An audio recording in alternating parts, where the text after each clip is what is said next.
Batman has had plenty of on-screen portrayals. From Val Kilmer to Christian Bale, many A-list actors have taken on the iconic character. But you can't have a great Batman movie without a great villain. While amazing actors have taken on the roles of Gotham's most dangerous criminals, some portrayals haven't been so great. Whether it was the writing or just bad acting, here are 10 of the least impressive Batman villains to ever appear on screen. Frosty?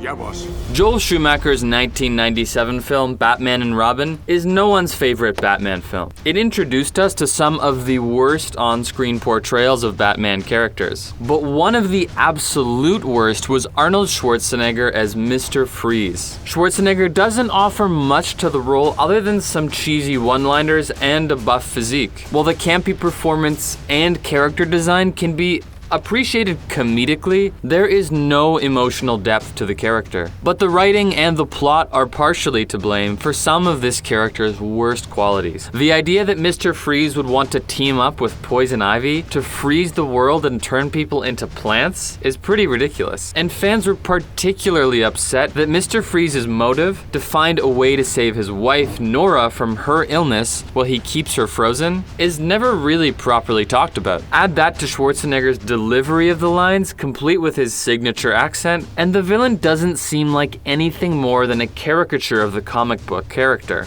And maybe the excessive ice-related puns are partly to blame for the audience's cold reception of the film. While Jim Carrey's portrayal of the Riddler in Batman Forever benefited from the actor's crazy antics and overacting, Tommy Lee Jones as Harvey Dent, also known as TwoFace, was much less impressive.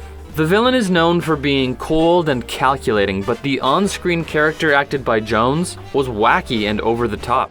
This style of acting didn't work for the character, and also didn't really work for Jones, who seems to benefit from more subtle roles. The character design seems more ridiculous when paired with the acting, and we're left with a character that is more laughable than scary. And this is a huge disappointment for fans, since Dent is one of the Batman villains with the most potential for a complicated and tragic on-screen depiction. While the character is entertaining and fun to watch, Two-Face lacks motivation and depth, and his fate is almost entirely dictated by his coin, which results in a pretty shallow characterization of the villain's motives. Fans were also upset at the lack of origin given to Two-Face due to there being two villains in this film, which didn't allow the filmmakers time to properly focus on either of them. Uma Thurman has proved in films like Pulp Fiction that she is an incredible actress with the ability to be mysterious and sinister. But her portrayal of Dr. Pamela Isley, better known as Poison Ivy, was another casualty of the bad writing of Joel Schumacher's Batman and Robin. Another role that was bloated by puns and bad jokes, Thurman's Poison Ivy looked the part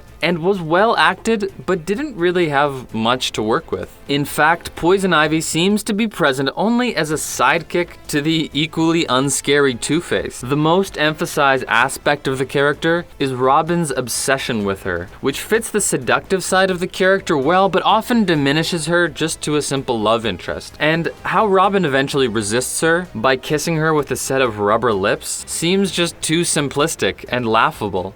A lot more could have been done with a Poison Ivy played by Thurman, but she's left looking great and sounding dumb. As one of the best known Batman villains, Schumacher's Poison Ivy is a huge injustice to the character's legacy, and fans are still waiting for a more suitable on-screen portrayal of the green villainess. Suicide Squad was definitely not a DC masterpiece. In fact, it was so poorly received that another Suicide Squad with a new plot and partially new cast is already in development. The worst part of Suicide Squad was probably the Joker played by Jared Leto. While Leto has earned acting accolades for his work in films like Dallas Buyers Club, most fans think he overdid it with the Joker. Trying hard to be different from Heath Ledger's portrayal of the character in The Dark Knight may have been what caused Leto's performance to be so unremarkable, but having very little to do and no direct interaction with Batman in the film also played a part in the Joker's poor reception. Pair that with the trying hard to be cool predictable character design, and Suicide Squad delivers a Joker with no depth or sincerity, and not enough screen time for Leto to portray the character properly. It turns out that a lot of the Joker scenes ended up on the cutting room floor, so bad editing may also have played a role in the lackluster characterization. But the consensus is that Jared Leto ended up acting way too hard for a minuscule and ultimately uninteresting role.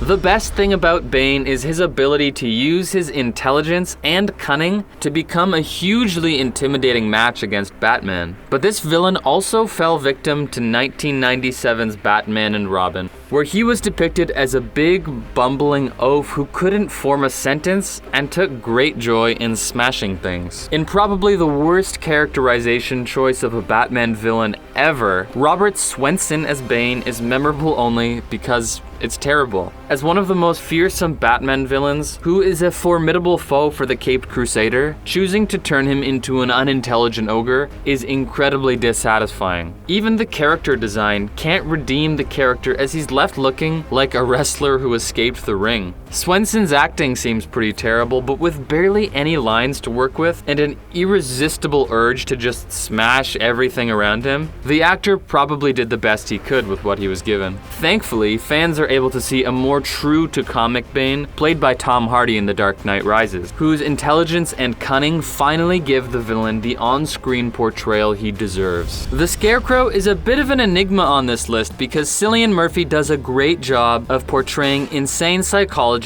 Jonathan Crane, and the writing is solid, but we can't get over how lackluster the character looks as an on-screen villain. First appearing in Christopher Nolan's Batman Begins, the Scarecrow is known for using a hallucinogen called the fear toxin to bring a person's worst fears to life. While Cillian Murphy is fun to watch in the film, the Scarecrow isn't very well remembered, especially when compared to his fellow Dark Knight villain Bane. That's probably because he looks like a villain straight out of a Halloween movie. He carries a Scarecrow mask around with him wherever he goes and slips it on when it's time to commit a crime. For someone who uses fear as a weapon, Jonathan Crane looks like a low-budget horror villain who doesn't really scare anyone. We get that the power of this character isn't reliant on his mask or fancy character design, but he's just a bit too forgettable to be taken seriously as a threat. Another villain that appeared in the Dark Knight trilogy was Talia Al Ghul.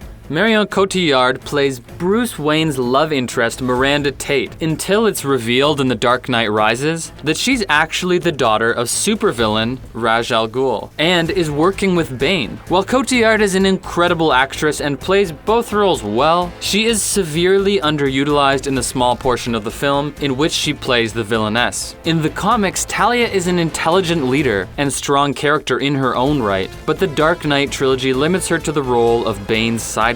Talia is still bright and capable, able to gain Bruce Wayne's trust and infiltrate his life, but her hard work and skills should have received a little bit more acknowledgement. For such a big reveal, we're left wishing there was more payoff and that Talia had more to work with. And even worse, Talia meets her end in the film in an entirely lackluster car crash. We can't help but feel like the character deserved a little bit more of a fitting end. Halle Berry's Catwoman is pretty different from the Catwoman that appears in the Batman comic. Berry plays a woman named Patience Phillips in the film instead of the comic book feline Selina Kyle. While the Catwoman that appears in the comic books is remembered most as a major supervillain, Berry's portrayal is of an anti-hero. While Catwoman has been portrayed as having some heroic features before, Berry's Catwoman doesn't fully realize her potential as a hero or as a villain. Patience Phillips has little in common with the Catwoman from the comics, and the film suffers because of it. The performance and writing are very one-dimensional. Halle Berry even acknowledged this by accepting the Razzie Award for Worst Actress of the Year for her performance. While Berry definitely wasn't incredible in the movie, the writers have admitted that the film was a studio dump that was pushed into production despite a lack of passion. As one of the most forgettable DC villains to come to the big screen,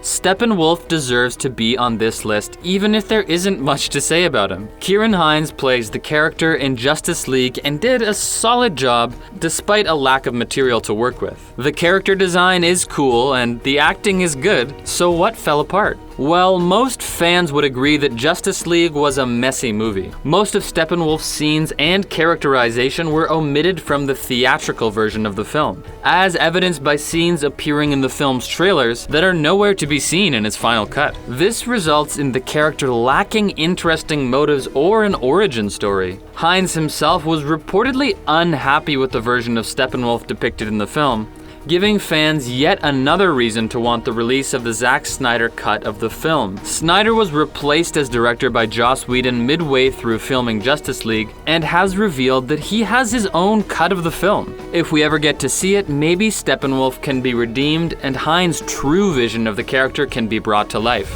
Another forgettable character is Doomsday, who appears as a huge but indistinguishable CGI villain in Batman vs. Superman. He's not technically a Batman villain, but he does fight both Batman and Superman in the film, so we'll count him. Created by Lex Luthor, Doomsday is a fairly important villain in the Superman comic. But in the film, he's barely even referred to by name. There's not a whole lot to do with Doomsday in terms of characterization or acting. He's just an unthinking monster who just wants to destroy everyone around him, but his presence in the film feels forced. In the comics, Doomsday is responsible for defeating Superman, so DC decided he would make a suitable character to defeat Superman in the film. This seems to be the only reason for his inclusion. Not much is done with the character despite him being Superman's greatest foe, which feels like a waste. If more thought had gone into making the character look unique and menacing when compared to all the other CGI monsters, then maybe Doomsday would have seemed just as ferocious in the film as he is in the comics. So what do you think of our list? Are there any other Batman villains that you think could have been portrayed better on screen? And what Batman villains are you looking forward to seeing in the future? Let us know in the comments. Thanks for watching ScreenRant, and don't forget to like and subscribe for more.